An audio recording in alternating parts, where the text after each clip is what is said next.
Lindsey Graham, former senator, late senator from South Carolina, his sister, Darline, says she's now going to run for the Senate seat full. She's currently serving in that seat, as you well know, on an interim basis following Graham's death from a heart ailment. President Trump has already weighed in on this, endorsed her in the special election. But that doesn't mean others in South Carolina, Republicans, are not interested. Congressman Russell Fry and Ralph Norman have also entered the race, which is a kind of shocking development. CBS News political director Fin Gómez joins me now. We're also going to get to Maine, but let's talk about South Carolina first. What do we know?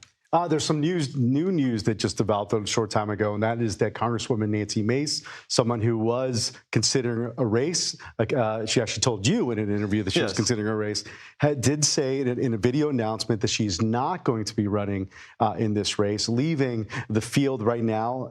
The major headline, of course, is that Darline Graham has entered into the fray, and she's going to be facing a couple conservative congressmen in Ralph Norman and Russell Fry, which is really interesting, because it's not going to be clear sailing for her, even with the president's endorsement. What strikes me about this is that both Russell Fry and Ralph Norman know the president's already in on this, and I'm not sure this is defiance is the right word, but they're making their own political flex here, saying, I'm not going to let this moment pass me by.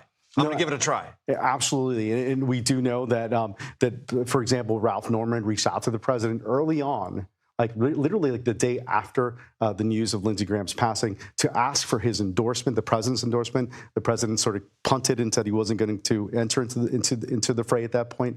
But look, I think it shows one thing. We've seen the president's endorsement, of course, have significant sway in these Republican primaries, but there have been a few instances where they haven't gone full impact. This is going to be a test case. Let's shift our attention to Maine very quickly. There was fascinating developments over the weekend because there were a lot of Maine Democrats seeking the nomination. It's a very big field, concentrated process. There's going to be a convention next Saturday, but it appears basically over.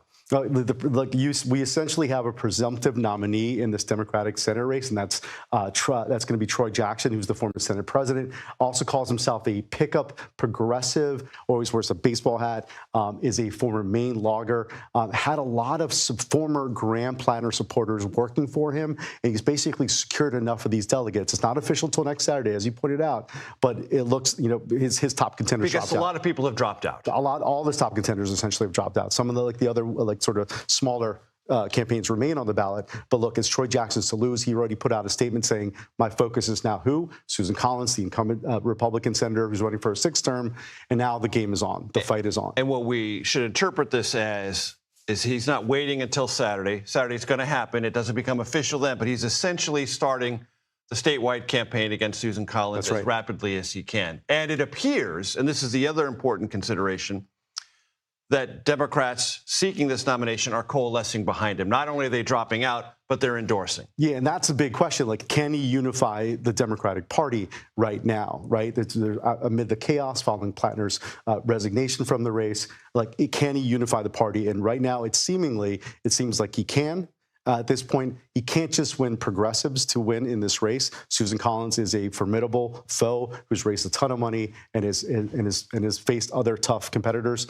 So it's not an easy ride, but Democrats do feel, even with Jackson replacing Planner, that they have a really good shot of winning in this battleground state. And very quickly, Finn, this at least was a process that Democrats feel that was responsive, transparent, different than 2024. Different than 2024, but also kind of similar, right? I mean, a truncated time, just like Kamala Harris at the end. But at least they're involved in this, and there was a process where people could throw their hat in the ring and see what would happen. Absolutely. And what happened, it's going to be Troy Jackson. Learning from their mistakes. Fin Gómez, always a pleasure, sir. Thank you.